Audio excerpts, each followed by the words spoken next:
Hey guys, thank you so much for downloading and listening to this episode of On the Beat. Have you rated or reviewed us yet? If not, why? The best way for us to grow is by sharing us with your friends and rating and reviewing us wherever you get your podcasts. Spotify has a new rating feature right on our podcast front page. It is super easy, and the more 5-star ratings and reviews we get, the better it is for us to grow. If you screenshot and DM us your review, we'll share the most flattering ones on an upcoming episode. Thank you so much for listening, and your support is marvelous and appreciated.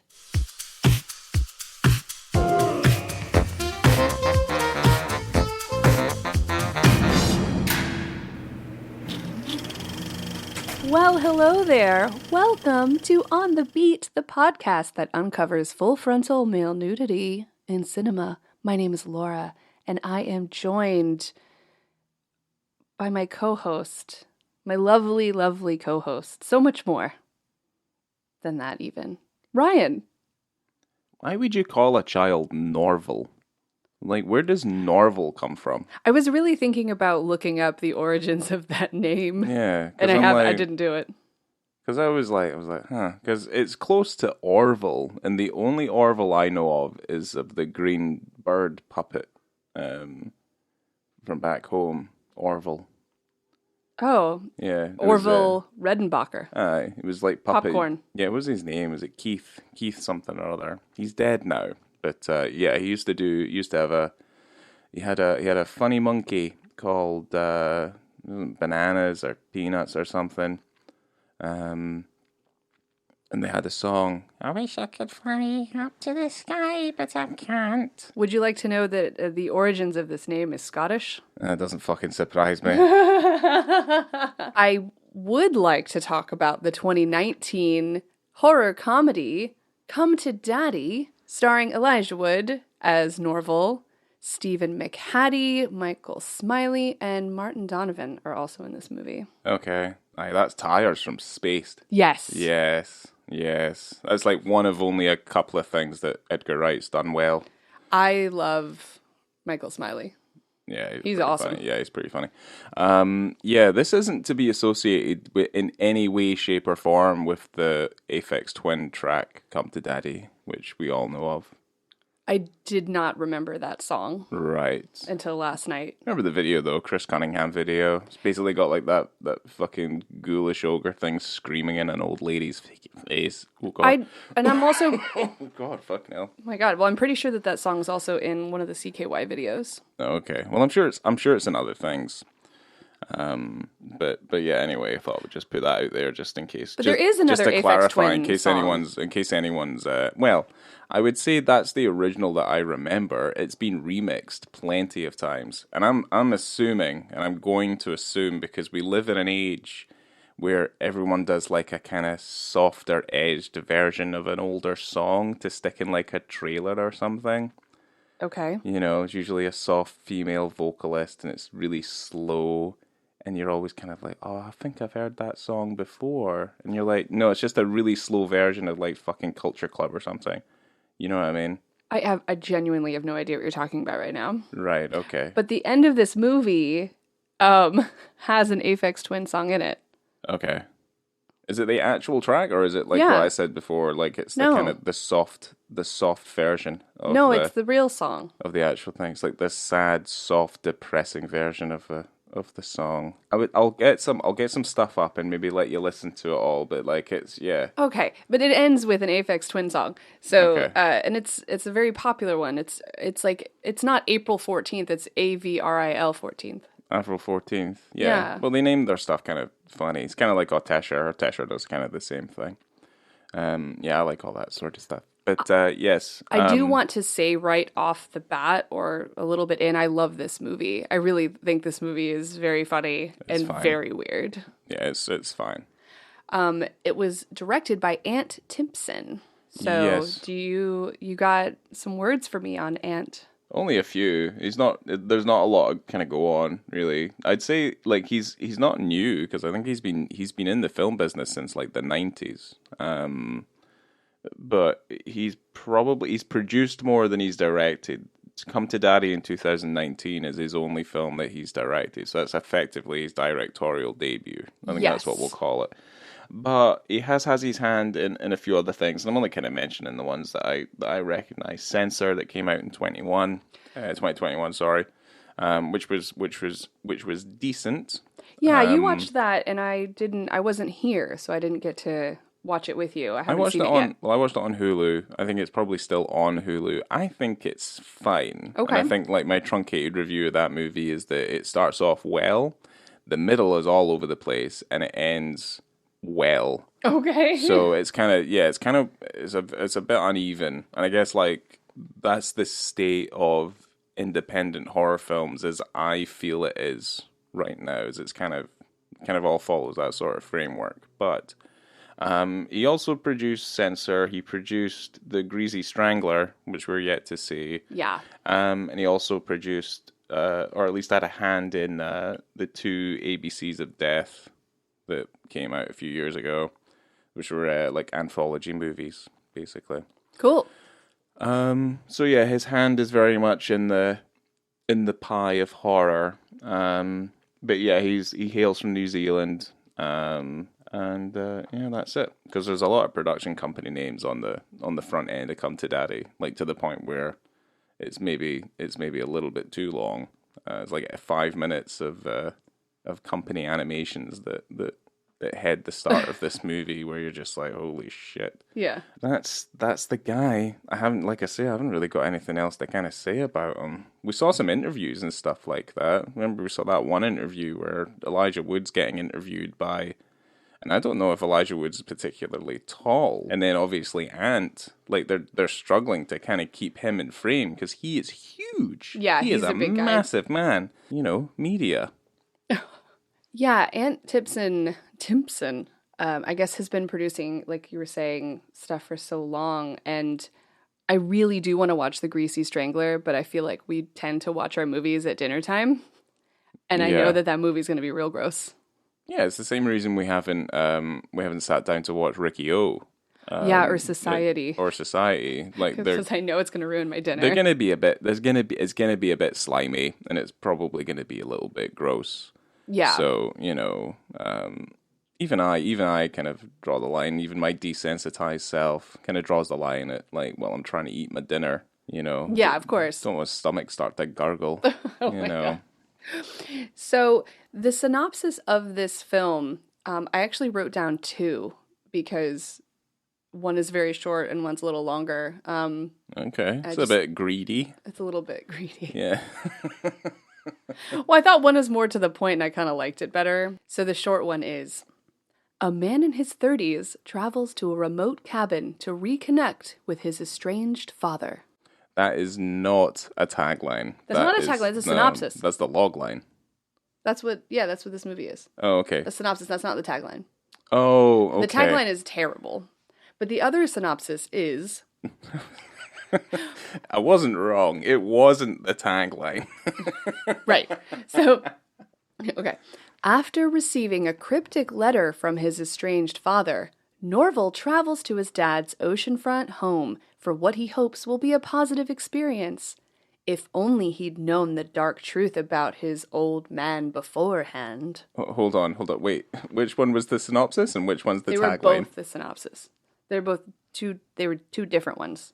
Oh, okay. Right. The tagline is just, it's not a tagline. It's from the team behind The Witch and The Greasy Strangler. Oh. That's not a very tagline. good. Yeah. But I said Those are from Letterboxd. I thought you said there was two. Two synopses. Oh, two synopses. That I I thought you liked. said two taglines. I might have said that. Yeah, see, that's why I'm confused. But Okay. anyway, okay. Well, I mean, they both.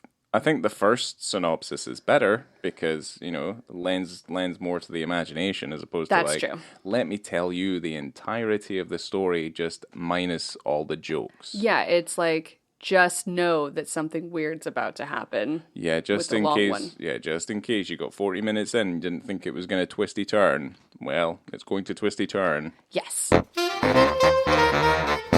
I didn't know what this movie was going in. This is the second time I've seen this movie. And I really like Elijah Wood, so that'll pull me in no matter what. But But the thing is that it's super fun to not know what is going to happen in this film because it is weird and it's so awkward and funny. And that's kind of what pulled me in because you don't know what's happening until like halfway through the movie.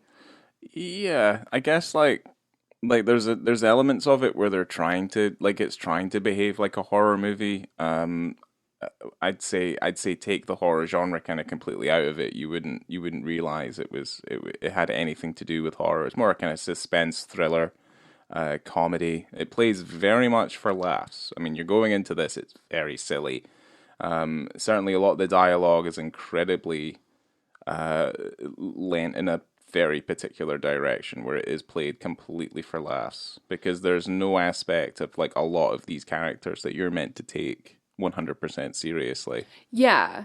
Well, right off the bat, you have Elijah Wood getting off of a bus wearing this ridiculous outfit. He's got a and this look. hat and this mustache, which I'm a fan of.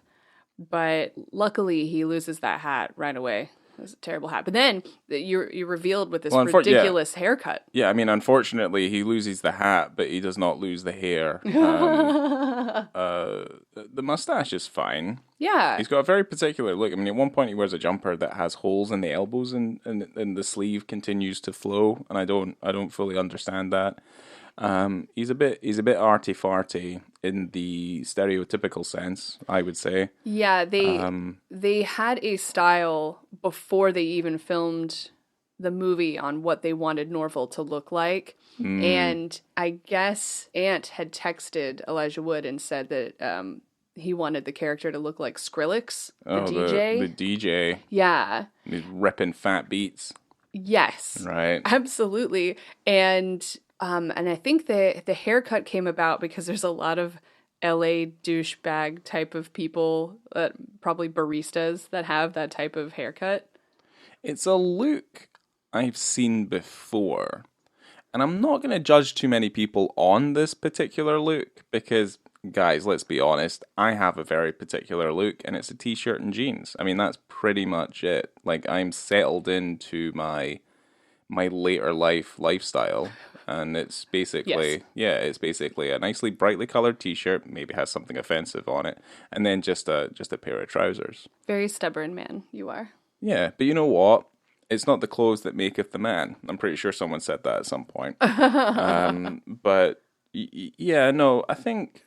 Well, he called it LA douchebaggery. Yeah, is what Ant Timpson said. I wouldn't even say it's LA specific. I mean, I've seen that sort of stuff before. It looks. The problem is, it seems like incredibly impractical clothing. It's like fashion, baby. All style, no substance. Like, that's just kind of what it is. Well, I think that was kind of the problem with that. I mean, that shows the character itself. Yeah. Is that he's trying to layer everything on top because he is insecure and, not a success as he wants to, he wants to feel and show off that he's very successful. Yeah, I guess like that's one of the primary issues I have with characters being written this way, or certainly characters that are reflecting, I guess, like millennial culture, is that they lean super heavy into like this sort of stuff, to the point where it is becoming a little bit of a stereotype.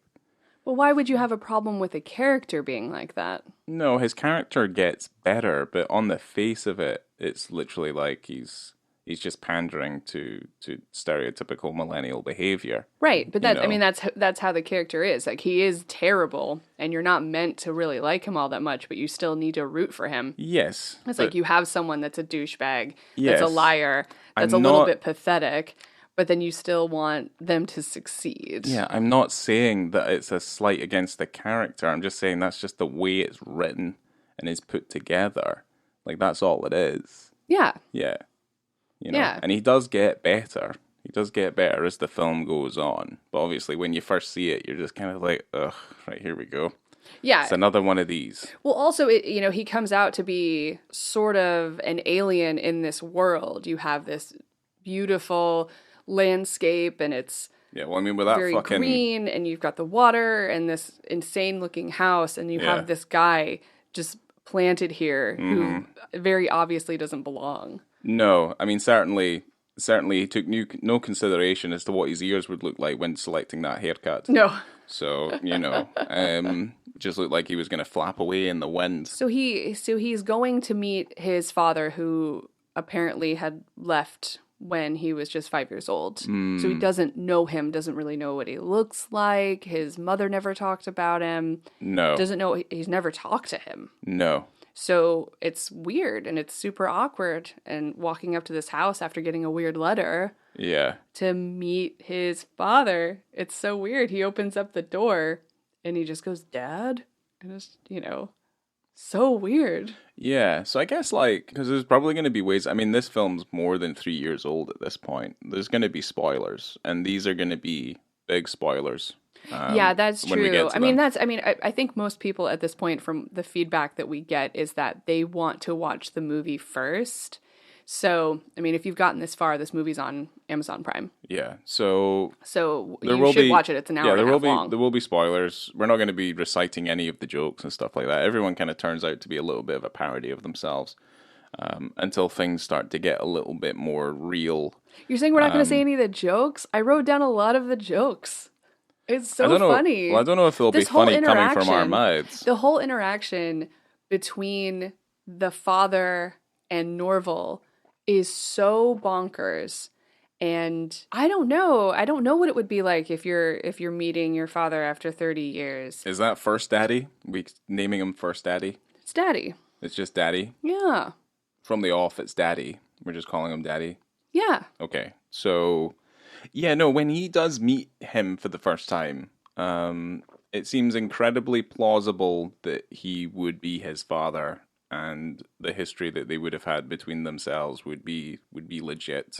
Yeah, of course. Because they seem to, I guess, and it's a very deliberate thing, and obviously it is a very deliberate thing, but yeah, the generational gap in attitudes between the two of them's fairly kind of self-evident. Yeah, yeah, absolutely. There's that part where Daddy tells him they want to take a selfie picture together to send to his mom. Yeah. And he pulls out this gold phone, and Norval goes, "Oh, well, Lord gave this phone to me?" The artist. Yeah. Lord? I don't know anything about Lord. I knew a song. Because I was like, oh, could I make a Lord joke? During the point of the podcast. Yeah. And then I was just like, it's Lord. I just don't care. It's not my generation's music. I don't have any loving for it whatsoever. The name is familiar to me, but I don't know the music. I'm going to sound like a granddad. It all sounds the same to me. Oh my gosh. Yeah, like Billie Eilish and Lord and stuff I literally couldn't tell them apart. Okay. There's no way. But yeah, no, he gets got this phone. Gold phone. And it's made of real gold. There's only 20 in the world. Yeah, and so the papa is taking this photo and then drops it over the side of the balcony of this house, plonks on a rock, plonks into the water. Norval's like, like you said, there's only 20 of these in the world. And then Papa goes, "Oh, there's 19 now," and then just walks away. Yeah. Doesn't give a shit. Well, you realize, as the film progresses and you remember these things, it's a very deliberate reason why he destroys the phone. Oh, yeah, fair. You know what I mean? Yeah. There is a sense of unease and awkward dread throughout the whole half of this movie. Yeah, you're not really 100% sure what's going to happen. I mean, the minute you get to the house, because he's walked up to the house, the house looks rife to become a climate disaster, a tragedy at some point. Yeah. I mean, it's right on the shoreline. Literally, you spit out your window, it's in the ocean. I mean, you are right on the water. It's really beautiful. It's idyllic, I would say. Yeah. Like I said, I don't think it's particularly practical in the modern sense of the word. I mean, obviously the sun's going to destroy itself in 7 billion years. More than likely, the tides are going to rise within a fraction of that time. So right. I would certainly, yeah. Well, no, I mean. So the point is, we should just enjoy ourselves now. Yes. Okay. Heroin for everyone. There we go. Yeah, they have very interesting interactions and interesting conversations. there's a point where Norval is saying that he, lives with his mom still for a time. This bit's really good. Just, he's had a rough couple years and, and then what does the dad say? That's like, well, you must sleep with your mum. Like you sleep in the same bed with your mum. You still live at your mum's, yeah. He's like, no, I don't share a like, bed no, with her. that's not the case. What? And he's like, you share a bed with your mum. God, and what was that whole part when they end up sitting by the fire, and they're just having a chat, and then Norval's trying to make himself be, make his dad proud, maybe. Yeah. Oh, these are all the amazing things I do. Oh, I'm like a really famous DJ. I'm really famous in the music industry. I'm super big. Yeah, it's like, do I produce blazing beats? Yes. Yes. Yes. Do I tickle the ivories? Yes. Yeah. Hilarious. It was pretty funny. See, I told you, in context. The thing is, the film skirts a super fine line between, trying to take itself seriously, but then obviously not taking itself seriously. I think if you go in here taking it as a comedy, you'll have a much better time. Absolutely. And I think that is a really fun thing about genre films and horror genre and being able to have fun with that.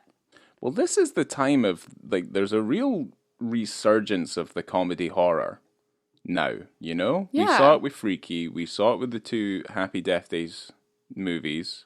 Yeah. There's a real need for stuff to feel a little bit lighter in the horror genre.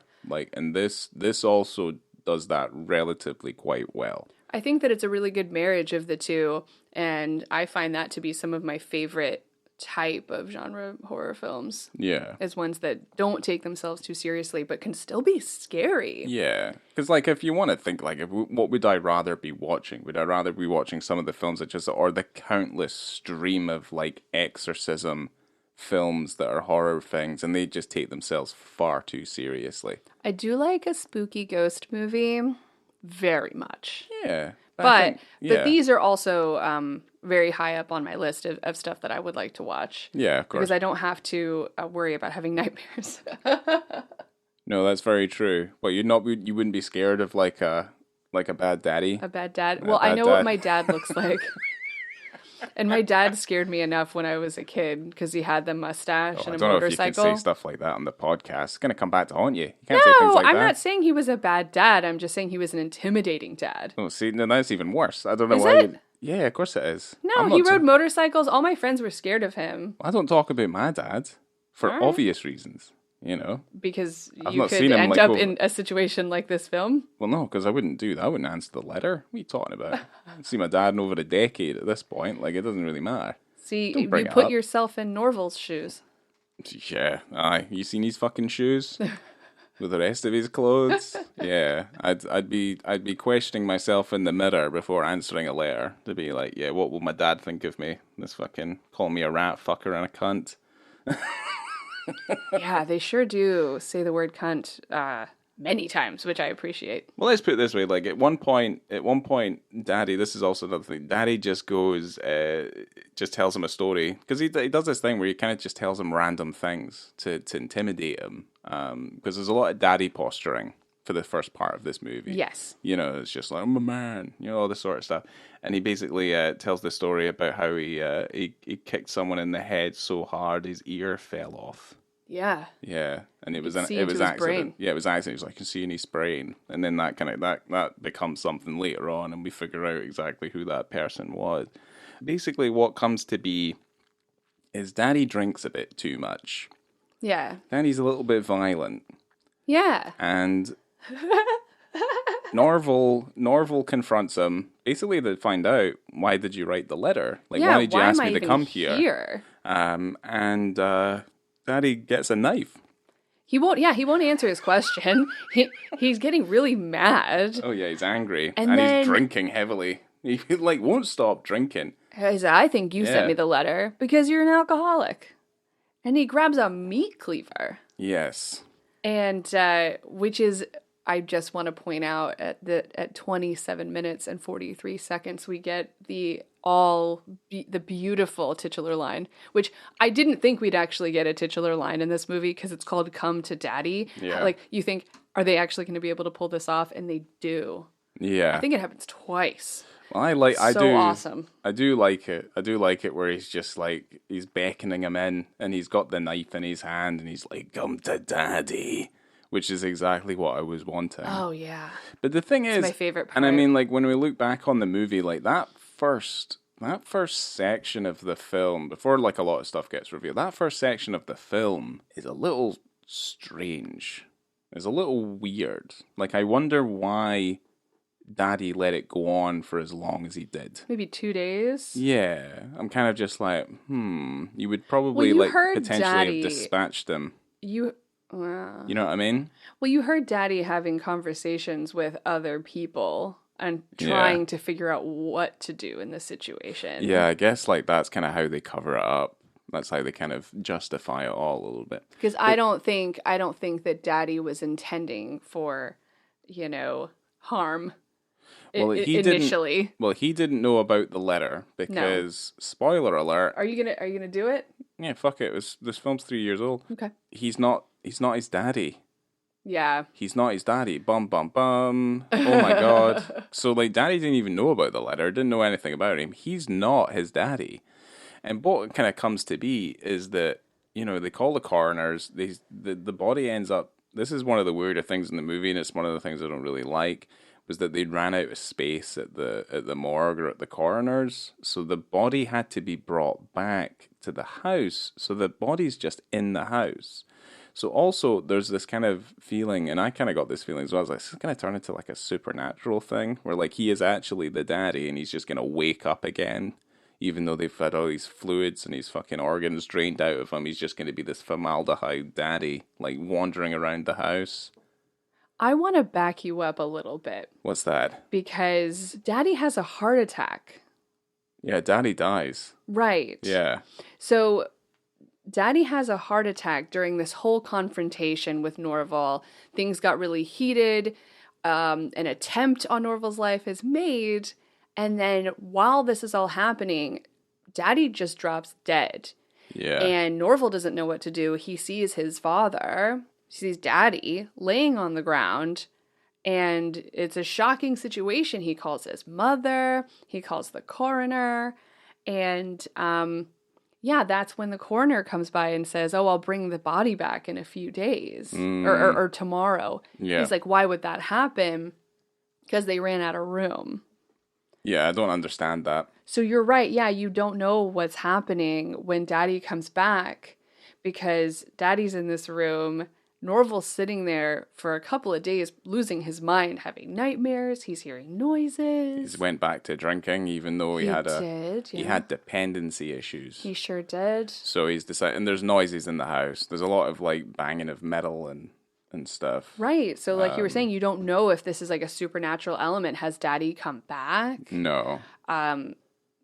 What is going on? Well, Daddy hasn't come back. I mean, he was the first Daddy. We were about to be introduced to the second Daddy, like the real Daddy. Right. And I guess like this is where the film takes a massive turn. Like it basically all the horror elements are chucked out, and basically what we're introduced to is more of the suspensey crime, comedy caper that the film is. Yeah, because then we get to meet the other characters and find out why this Daddy was doing these things. Yes.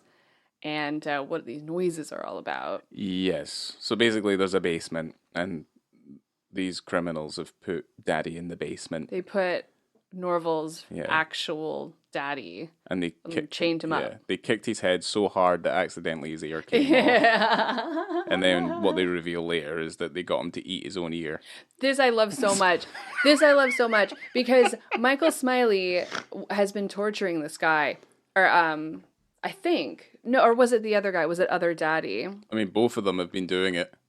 Right. So his ear gets kicked off. Yeah. And they gave him a choice. They gave actual Daddy the choice to either eat his own ear or drink a cup of semen. Yes. And he eats his own ear. And then Norval says to him, well, you know there's a lot more protein, and it's probably a lot better for you to drink the semen. And he goes, Well, they were starving him. That's why he was so hungry.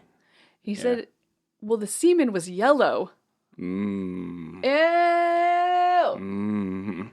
That's why he ate his ear. Yeah, there's a lot of like, it's kind of, yeah, there's a lot of kind of gross out stuff in the movie as well. I mean, he's like, he comes back, he's like, here's a pen, I've covered it in my excrement. It's Yeah. like, no, it's excrement. And he stabs him with this shitty pen. He's like, it's gonna stab you. It's gonna cause an infection. Yeah. You're gonna die. Poo pen. I mean, the thing is, like, it becomes more of like a crime caper at this point because what we reveal is that Daddy's been an estranged daddy because he's lived effectively a criminal life.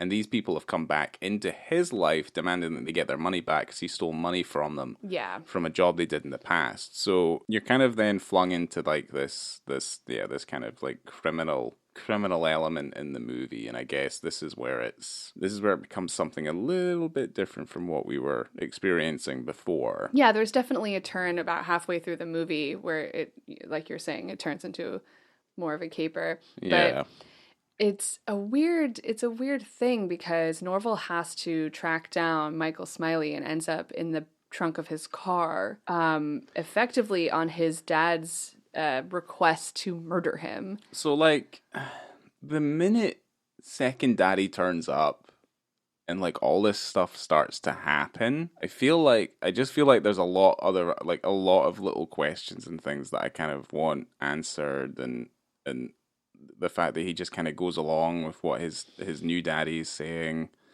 and like, just believing him and just going along with it, and then killing people. He's actively murdering people.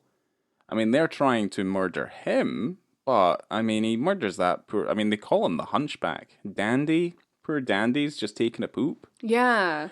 And he walks in, and obviously, the toilet paper's still stuck to his ass. There's a lot, like, it's very funny. It's just, like, you're kind of just scratching your head a little bit. But, like, he stabs him in the dick, and then he fucking bashes his teeth out of his fucking mouth with that saran wrap, and then he chokes him with the saran wrap. Yes. It's very brutal for what it is. But then the entire time I was like, they called Dandy a hunchback. Mm-hmm. And I'm like, he didn't look like a hunchback. No. He really didn't.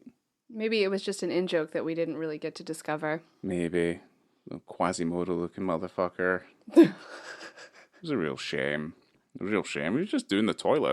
He was just Porky Pigging it. Yeah, that's true. So another one of those occasions where we're like, Jesus Christ, someone's just not wearing pants. Now it's going to be a Gutenberg. He's Gutenberging it. He's doing God. Yeah, we can't do that. That is not going to happen. I'm not going to allow it to happen. No. Yeah, that's my thing now. I would much rather pull on the Disney or the Looney Tunes like dictionary of characters, like that whole thing, than fucking bringing Gutenberg into my life. Yep. Yeah. Yeah. No, this film is funny, I guess. Let's just say, like, keep it nice and short. Comedy of errors happens, and he ends up at this motel where we followed one of the criminals because he's taken the suitcase tag off of his luggage, which basically details the address of Norval's mum and where she lives and stuff. So it's now brought her into the mess, and he's just a fucking crazy Irishman. He's gonna murder everybody for the revenge of Daddy's ills. And I guess that's how the quote at the beginning of the movie makes sense.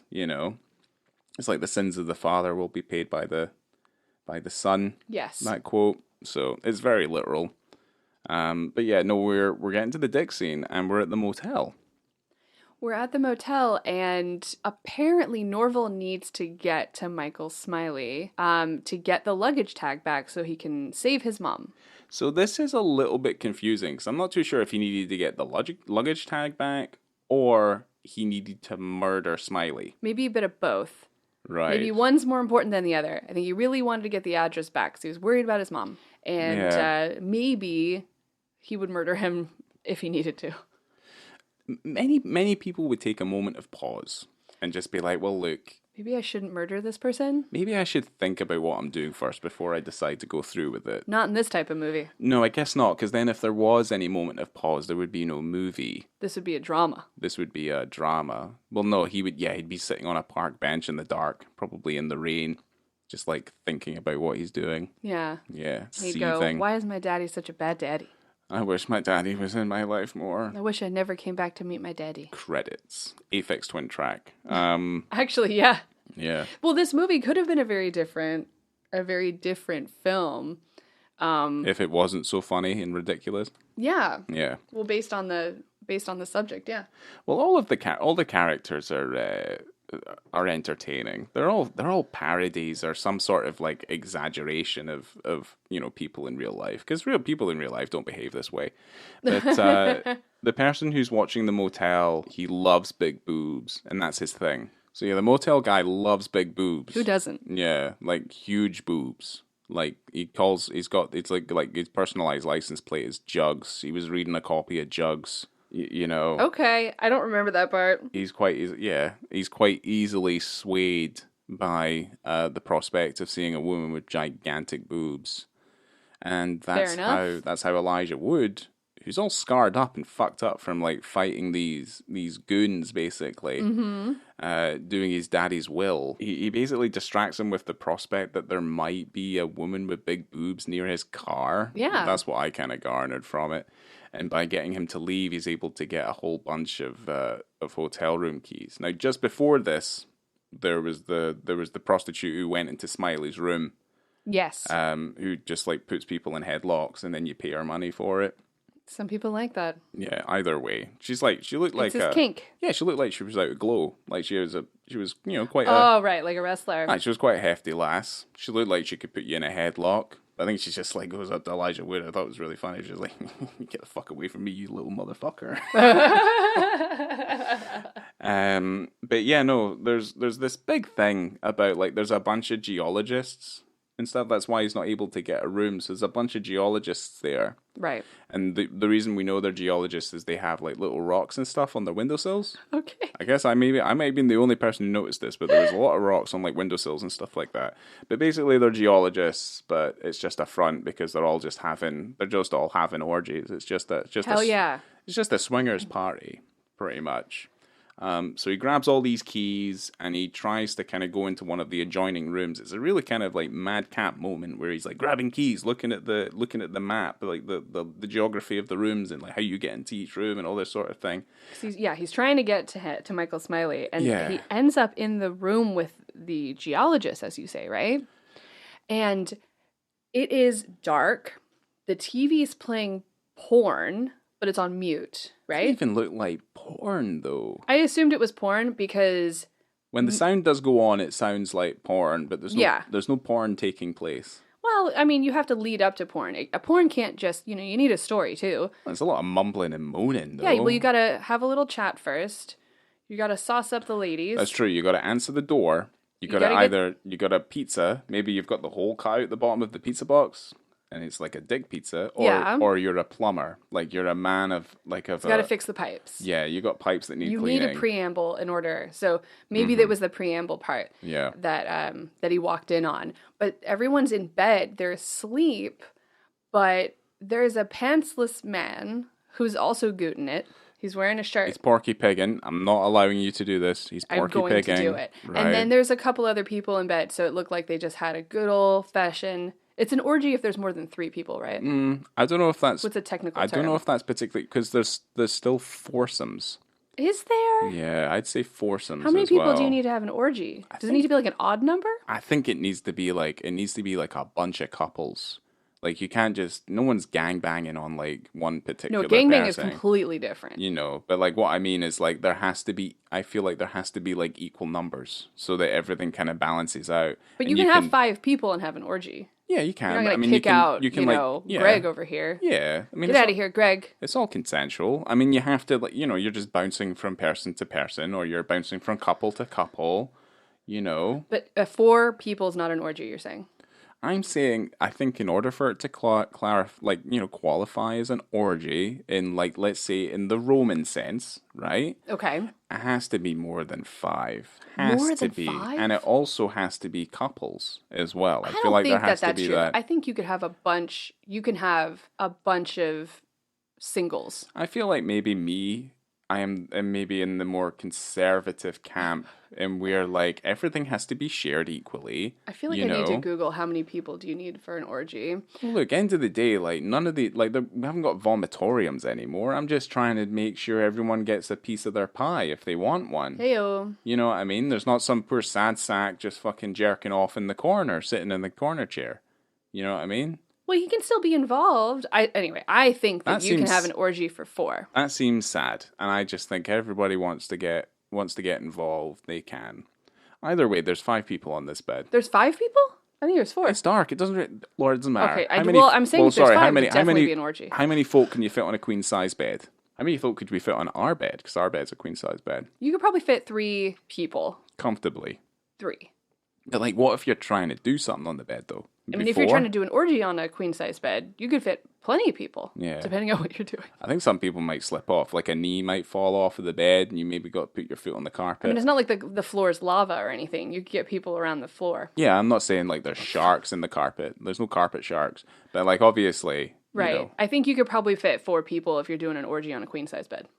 Okay. But if you're having a nap side by side, maybe 4. Yeah, I think if you're all spooning each other, maybe you can get the 4 in there under the covers. Okay, I think they were in that situation, so let's just comfortably say there's 4 people on that bed in the motel. Yeah, all right. Okay. So, yeah, Elijah Wood goes into the room. And he's got the keys, and he's trying to get into the adjoining room. Yes. And obviously, TV's on. There's porno on the TV. Yes. Everybody's on the beds. There's sleeping. So the way that we see it is he glances over to the bed, and it pans across, and there's at least one girl in there. Yeah. Yeah, I think it's like what you're saying, a couple girls, couple guys. Couples, keep it fair. And the camera pans. Couples can be. Well, the camera pans across type of sex to the man Porky Pigging it, and you just see it resting on his thigh. Yeah, well, this is the first time we see it. It's resting on his thigh. It is indeed. It's not in focus because they're focused on their faces, and we're basically. It's not the most flattering of shots, let's put it that way. But it's from like their thigh, and it's basically just going because they're lying down. It's from their thigh all the way across to their face, and obviously the penis is just there. Yeah. Yes. It is there. The man on the far left of the bed.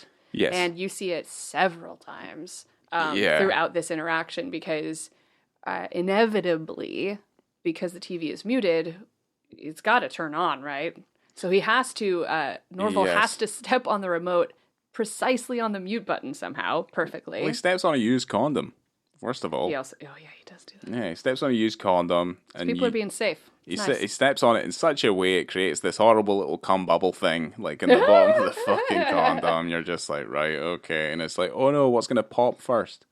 But no, he steps on the remote in classic comedy fashion. Yes. Which, yeah, whether you like that or not, that's what happens.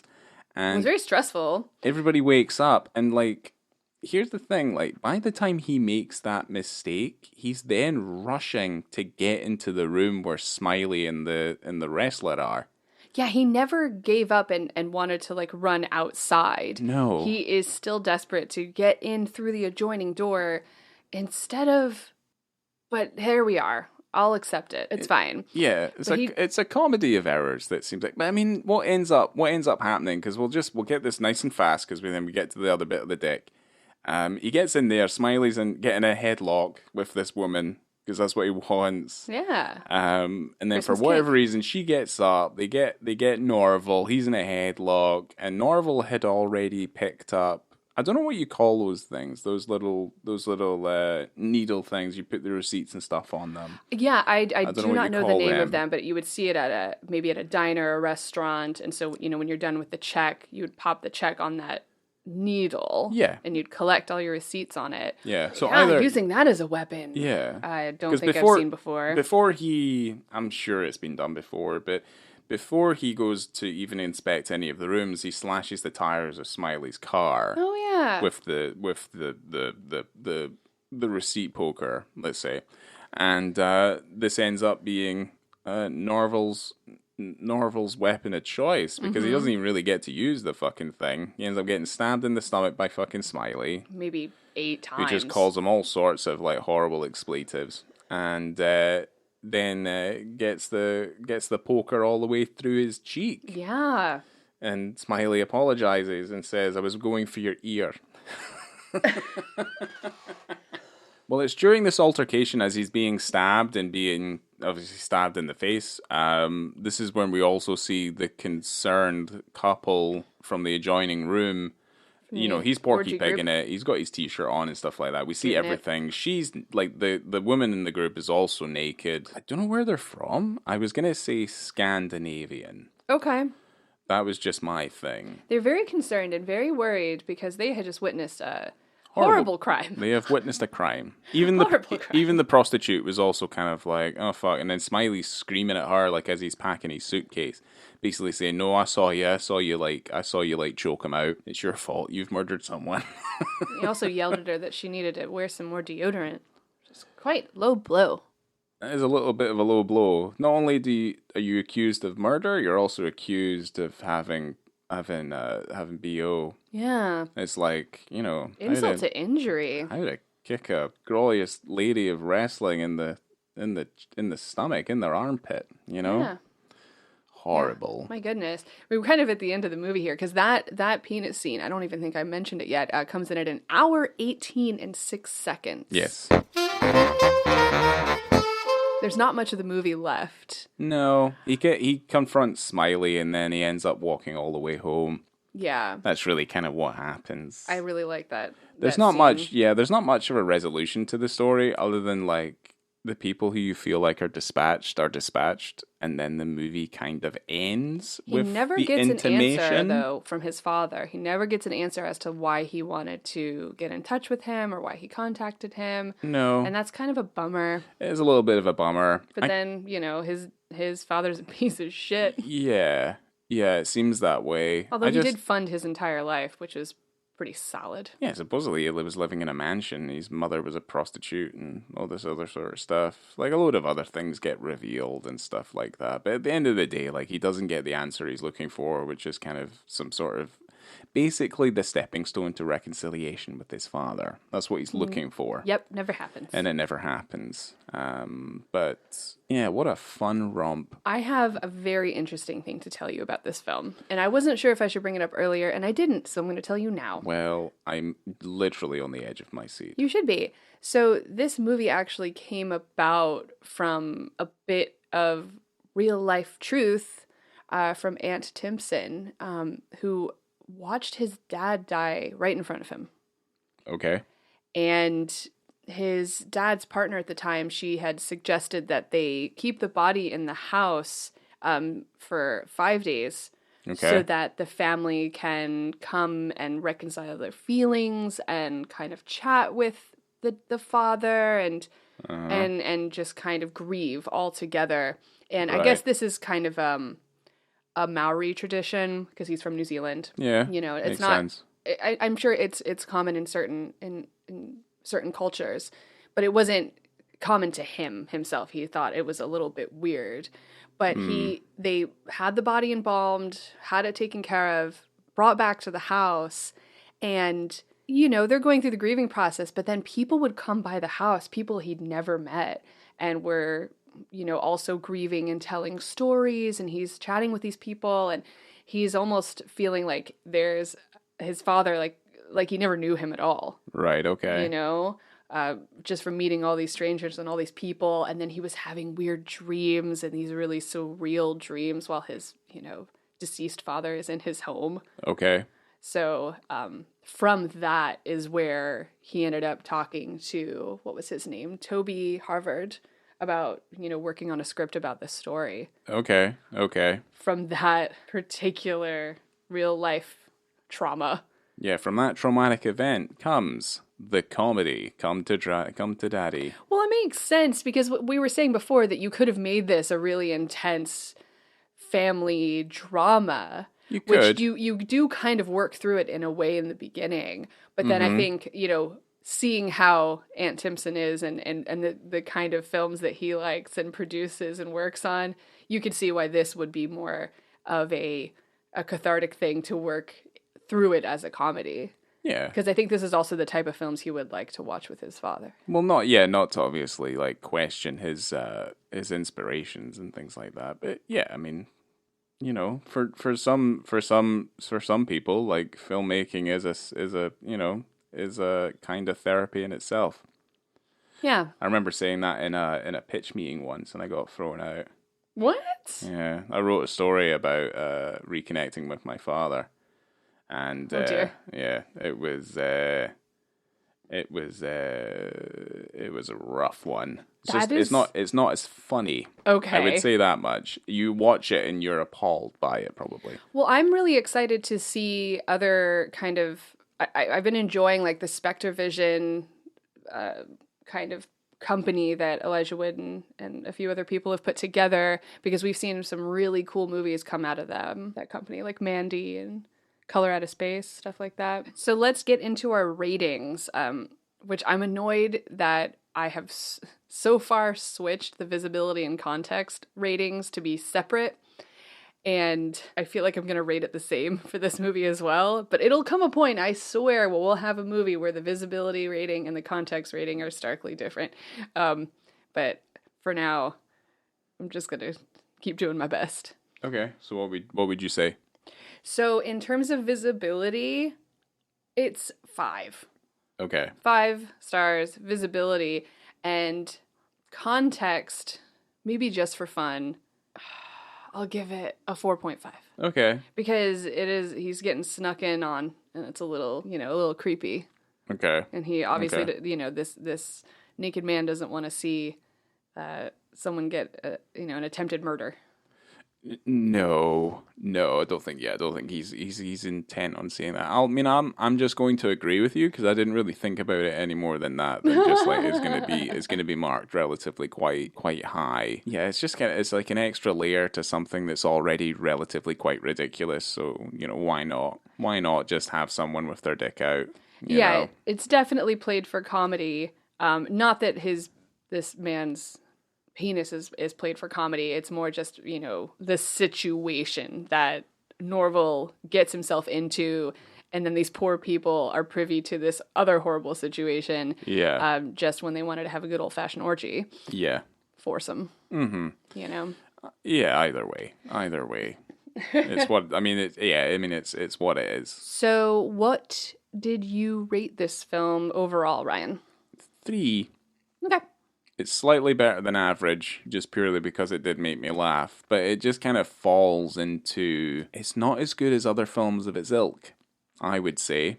Like comedy horrors of like the past, like of the last, say, even like the last decade or something like that, where there's been more of a resurgence of it.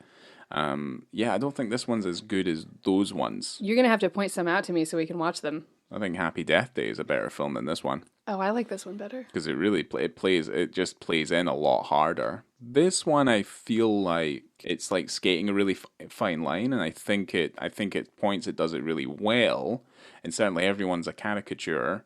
But then when the film stops being kind of a horror, like, and it kind of takes away a lot of the suspense and all that sort of stuff, I'm like, now it's just a kind of silly crime caper.